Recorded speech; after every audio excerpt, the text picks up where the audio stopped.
We are back. We are back. We are back. Hi, how are you? I pray that you are well. I pray that you have had a magnificent week last week.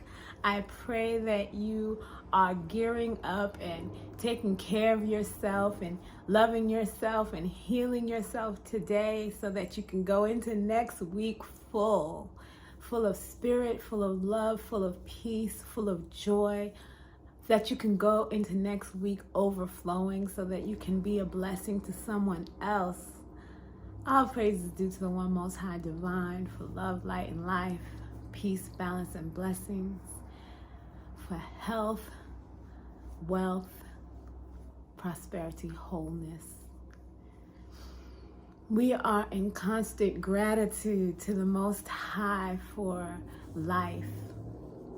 And this Sunday, that's what I want to talk about, just about what we seek out of life, what we want out of life, what we look for in life. Let's take a deep breath.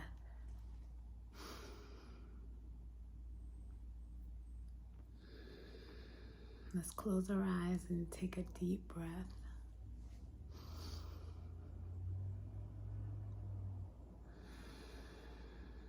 Let's just breathe regularly for a moment together. Just breathing in through the nose and in out through the nose.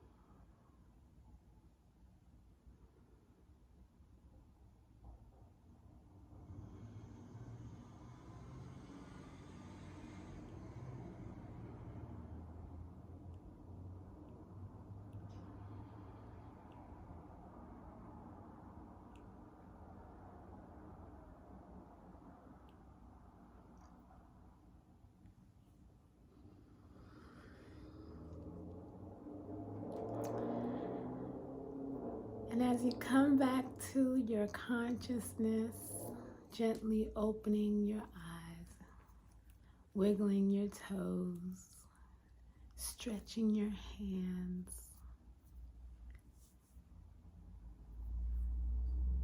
I hope that you felt the life that was in your body. I hope that you felt the spirit that was in your breath, filling you, fulfilling you, healing you, teaching you. This is life. The ups and the downs, the left, the rights, the forward and the backward. This is life. I was reading a book called Jesus Calling, and I was reading a book called The Supreme Yoga.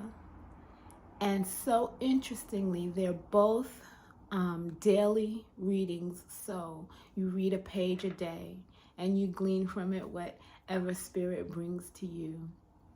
And it's so interesting how on today, February 5th, both of these books motivated, encouraged, opened the way for the reader to focus their mind on God, to focus their life and the fulfillment from life on spirit, leaning or pushing you toward the understanding that the purpose of life is to have a personal relationship with spirit, but also to focus on spirit. Spirit is the focus, the purpose, the energy, the life force, the breath of life. With that, knowing, and with that being from two completely opposite points of view, one being yoga, the other being Christianity, we can see that religion isn't the point of spirituality. Spirituality is the point of religion.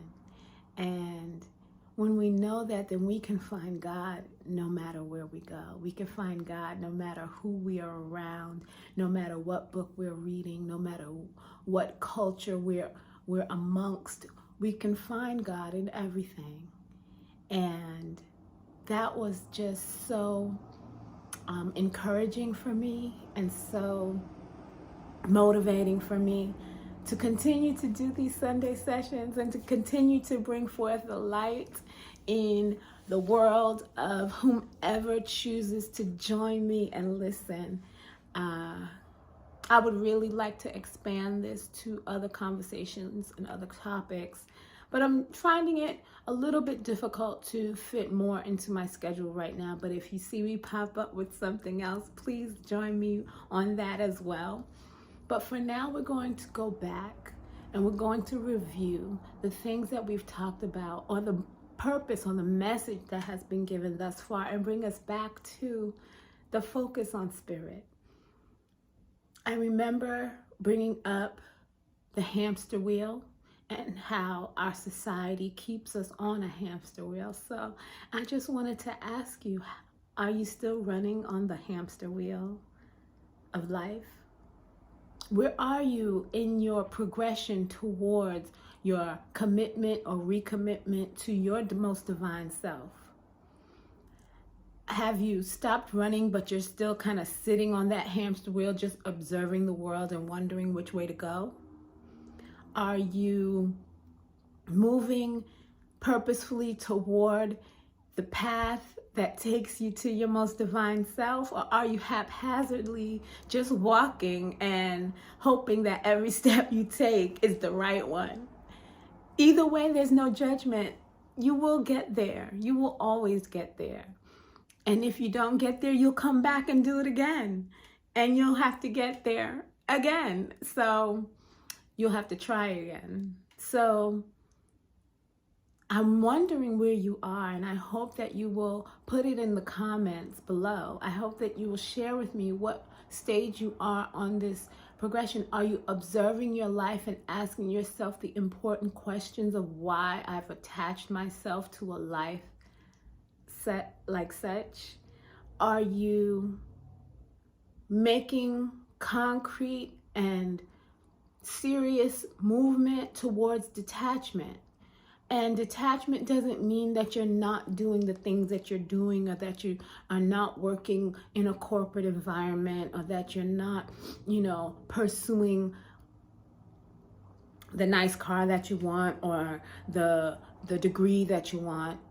Detachment simply means that you are not measuring yourself against the attainment of the material world. You are not seeing your worthiness based on what you were able to gain materially, what salary you have, or what, position, or whether you got the raise or the promotion, or whether you got the award or the my words are I'm missing my words right now. Whether you got the award or the acknowledgement from others, whether you are capable of purchasing the name brand, or the luxury hotel when you go on vacation. All of these things are material wealth. That is fine, and there's no judgment on that. But Spirit has proven to me that when we judge ourselves by our ability to attain things in the material world, we are judging ourselves by something that is fleeting, that disappears, that falls apart, that is not sturdy, that is not a foundation. We are judging ourselves against something that is weak, that doesn't hold up. But when when we measure ourselves, let me change the language because it's very important that we use the right language. English isn't a language that has a lot of character or expression, but we do the best we can with it. And right now, judging is not the best we can. Let's say measure. When we measure ourselves against the notion that having things and having materials are what makes us who we are, or having acknowledgments or accolades, or having position, or what is perceived in the world as power, we are measuring ourselves against something that is weak, that falls apart, that crumbles. So while it's lovely to have things, and there's absolutely nothing wrong with having a thing, with loving a car, the design of a car, the color, and wanting that car, there's absolutely nothing wrong with wanting an award that you've worked hard for, or working towards a position. There's nothing wrong with that. The goal is to be passionately dispassionate. The goal is to work in the world, but not measure yourself against it. The goal is to live in the world, but know that you're not of it. So the goal is to focus your mind back on spirit, which is what brought you here in the first place, and to redirect your focus on the life of your breath, which is spirit, on the life of your growth, which is spirit, on the life of your understanding, which is spirit. All these things come from God, and God is there beside you, with you, within you, to help you make those decisions. So I know we've talked about analyzing the world around us so that we can see what it is for what it is, and so that we can let go of the illusion that the world is a bad place, that the world is a good place, that the world has something for us other than just an experience. We need to ask ourselves questions like, have I forsaken myself for the approval of others? Have I allowed my ego to run rampant to the point that I can't take criticism, or I can't take failure, or I can't take judgment? Have we attached ourselves to ideals? It's not just material things, it's also ideals and points of view that are judgmental of the world. Have we done that? Have I done that? Maybe I have. That's my journey to analyze, and I'm encouraging you to do the same. So it's just so beautiful to read two completely different books from two completely different religions, and to receive the same message. The message being, if we focus ourselves on spirit, we grow, we learn. We're gonna grow and learn no matter what we focus on, let's know that. But if we focus ourselves on spirit, we find fulfillment, we find pleasure, we find joy, and most important, we find peace in a world that tries to bombard us with chaos.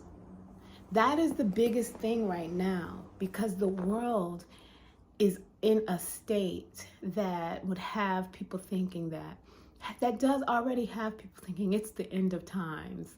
And in all reality, there's no end of times. Maybe there might be an end to humanity. There might be an end to man. There might be an end to the world as we know it, where things shift and change. But there's no end of times. The earth is going nowhere. Nature is going nowhere. what's happening is that people are becoming acutely aware of the fact that this is an illusion that's meant to distract us from who we truly are. And if we focus on who God made, if we focus on what God is, if we focus on the intelligence and the spiritual intelligence over the flesh, if we look at the world through the lens of spirit, then we can find paradise in our lives right now today. We can find peace. We can find joy. We can find fulfillment. And that's all I'm here to encourage you to do.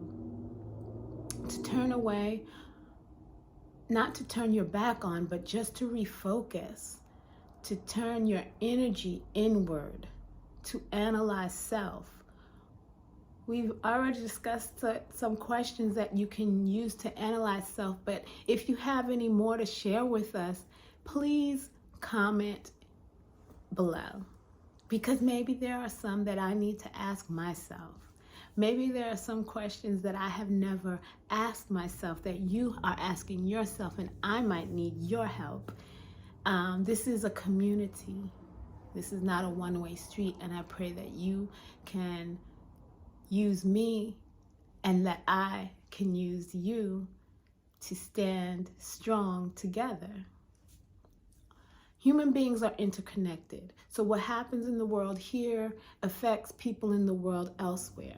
Even this device that I'm recording on is affecting negatively. While it might be affecting me positively in the moment, it is negatively affecting people where the materials come from. Whether it be the people in China who put the phones together for little to no pay, or whether it be the Africans who are mining for the precious metals that are used to make the phone work. In both cases, people are dying so that I can have a phone, so that you can have a phone, so that we can live this modern technology lifestyle. And these are the reasons why materialism is not a foundation that we can stand on. Materialism will crumble, because we can't stand on a foundation that hurts people and hurts nature and hurts spirit. All of the people who die to make our lives easier are a part of us. So it's very important for us to learn how to live with less, how to live with, how to be fulfilled with little, how to give back to the earth and to the world in a positive way. I've been called to speak, and that's what I'll do. But that's not all I'll do. I'll also put less waste into the world. I'll also buy less things, because fashion, something I love, also materialism that creates waste, that creates pollution, that creates harm for people. And while we can't go without clothing, we don't have to have every fresh new item that comes out. We can go to the thrift store and buy gently worn items. We can recreate things. We can be creative.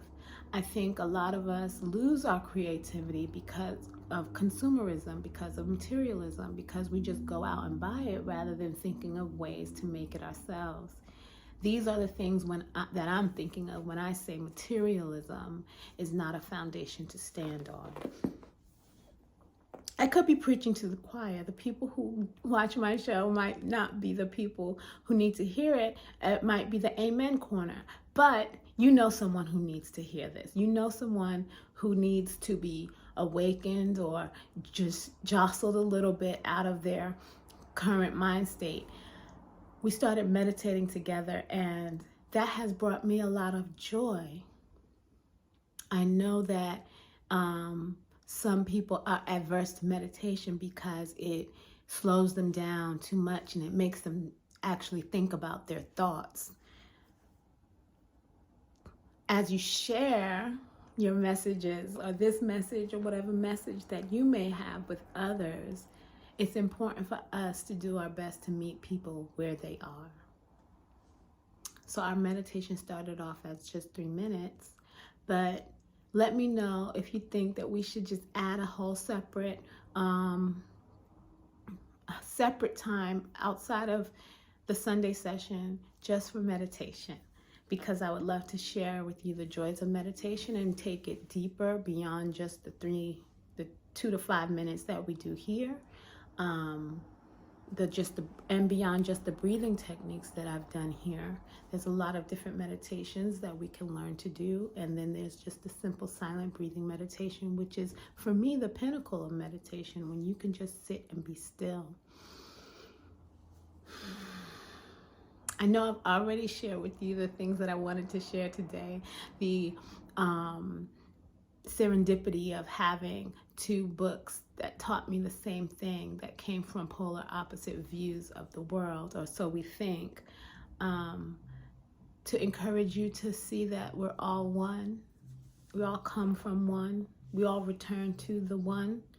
And while we're living here on this earth in this body, our focus should be on the one, bringing us back to the one, having the experiences to help us have the balance and the equanimity that we need to navigate the world. Not without joys, not without fun, not without some indulgences, of course, but just with balance and with an understanding that where the focus should be. I just wanted to check in with my spirit to make sure that the messages that I wanted to share today have been shared, and they have. I pray that you take what you can from this. I pray that you receive this with an open mind, open heart, open spirit. I pray that whatever you're able to glean from this, you're able to share with someone, and I pray that you return next week. I love you. Peace.